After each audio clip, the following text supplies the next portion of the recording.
7월 25일입니다. 아마겟돈 전쟁이라는 제목으로 요한계시록 16장 12절부터 21절까지 읽습니다. 여섯째 천사가 그 대접을 큰 강 유프라테스에 쏟으니 강물이 말라버려서 해돋는 곳에서 오는 왕들의 길이 마련되었습니다.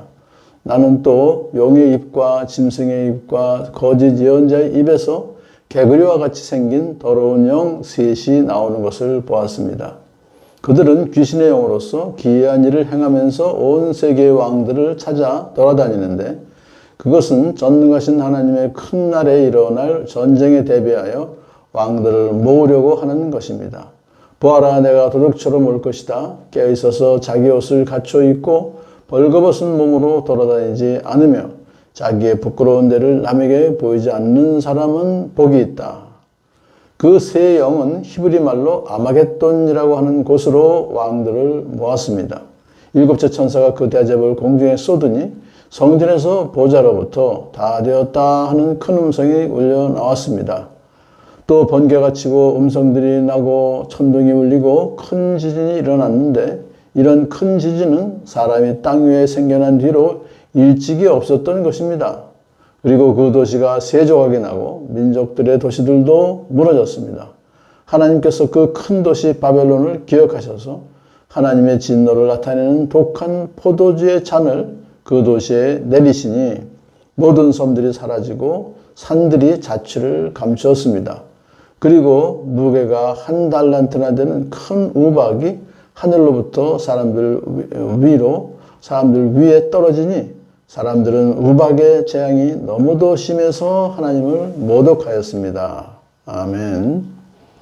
여섯 번째 재앙은 유프라테스 강이 말라버리는 거예요. 그러면 이 말라버리면 왜 그것이 재앙이 되냐 하니까 로마의 우측 동편에 유프라테스 강이 하나의 방어선입니다. 로마의 그 유프라테스 강 건너편은 이제 로마를 위협할 수 있는 그런 군대가 있는데 그것을 막아주니까요. 그런데 그것이 강물이 말라버려서 해돋는 곳에서 오는 왕들의 길이 마련되었습니다. 쉽게 이제 침투할 수 있는 방어선이 무너지는 위험에 빠지게 되는 것이 여섯째 재앙입니다. 그런데 거기에 이제 대비해가지고 방어하기 위해서 이제 어떤 일을 벌어지냐 하니까 용의 입과 짐승의 입과 거짓 예언자의 입에서 개구리같이 생긴 더러운 영 셋이 나오는 것을 보았습니다. 여기 이것은 용과 짐승과 거짓 예언자는 사탄의 삼위일체라고 흉내낸 거예요. 삼위일체 흉내내서. 어떤 그런 무리들입니다. 사탄과 그 무리들입니다. 입에서 더러운 영이 결국 귀신의 영이라고 그랬잖아요. 그러니까는 이제 개구리가 이집트의 우상 하나니까요. 그런 것을 여기서 볼 수 있어요. 그래가지고선 그 영 셋이서 기이한 일을 하면서 기적도 막 행하고 사람들을 막 비욕하고 그러죠. 그래서 온 세계의 왕들을 찾아 돌아다니는데 온 세계에 하나님을 대적하는 왕들을 지금 연합하는 거죠. 그래서 그것은 전능하신 하나님의 큰 날에 일어날 전쟁에 아마겟돈 전쟁이라고 볼 수 있어요. 대비하여 왕들을 모으려고 하는 것입니다. 그러니까 대대적으로 이제 마지막 전쟁 준비를 하기 위해서 세상에 하나님 대적하는 왕들을 모으는 그런 움직임이 있고요. 그러면 예수님께서 이제 때가 되셨으니까 내가 도둑처럼 올 것이다 재림하시는 거예요. 깨어 있어서 자기 옷을 갖춰 입고 벌거벗은 몸으로 돌아다니지 않으며 자기의 부끄러운 데를 남에게 보이지 않는 사람은 복이 있다. 그러니까 깨어 있어서 자기 옷을 갖춰 입으라는 얘기는 결국 예수님의 옷을 입어라 그런 내용입니다. 자다가 깰 때가 되었으니 어둠의 일을 벗고 그리스도로 옷 입자. 사도 바울이 로마서에서 말했어요. 예수 그리스도로 옷 입자. 말씀과 기도로 무장을 단단히 하자. 전신갑주를 입고 그런 뜻이죠. 벌거벗은 몸으로 돌아다니지 말라는 것은 결국 우상 숭배의 상징입니다. 벌거벗었다는 것이 영적 무방비 상태에 있지 말고 자기의 부끄러운 데를 남에게 보이지 말라. 그것은 바로 그렇게 항상 예수님의 옷을 입고 있어라 그런 뜻이죠. 자, 그러면 이제 그렇게 단단히 예수님은 또 대비를 하시는 거죠. 저쪽은 저쪽대로 대비를 하는 거예요. 그런 이제 그 여섯 번째 재앙이 끝나면 일곱 번째 마지막 대접을 공중에 쏟습니다. 자, 공중에 쏟았다는 것은 이제 완전히 공중권세 잡은 사단을 완전히 척결하겠다 그런 뜻이죠. 성전에서 보좌로부터 다 되었다는 큰 음성이 울려 나왔습니다. 이게 다 되었다. 이제 심판이 마지막이다.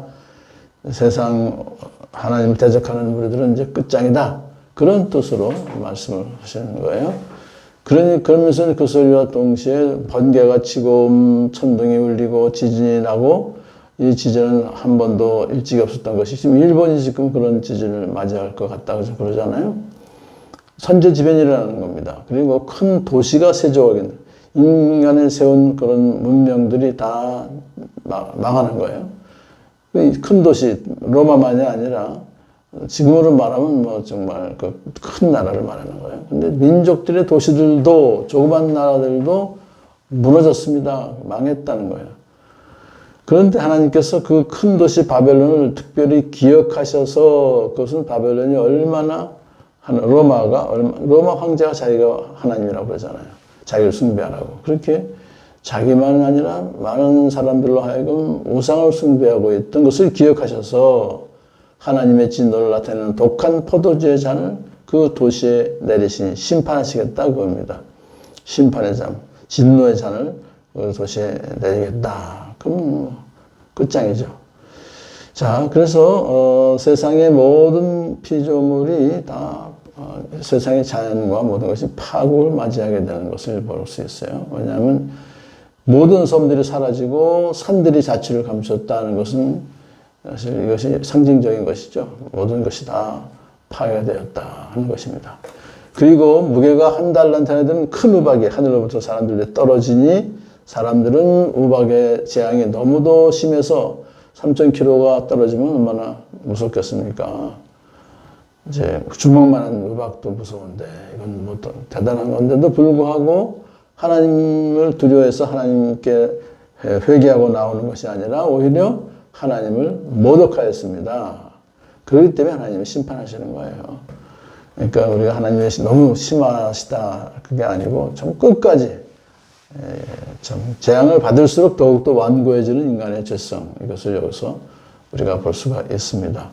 자, 마지막 전쟁, 아마겟돈 전쟁이 이제 발발하기 전에 예수님께서 오셔서 그래서 깨어 있어라 자기 옷을 갖춰 입어라 라고 하는 것을 우리에게 주시는 말씀이기 때문에 우리가 할 일은 전쟁은 하나님께 속한 것이고 예수님께서 마지막 아마겟돈 전쟁도 승리하십니다. 그것을 우리가 의지하면서 깨어서 말씀과 기도로 오늘도 예수님 다시 오심을 기다리는 복된 하루 되길 축복합니다.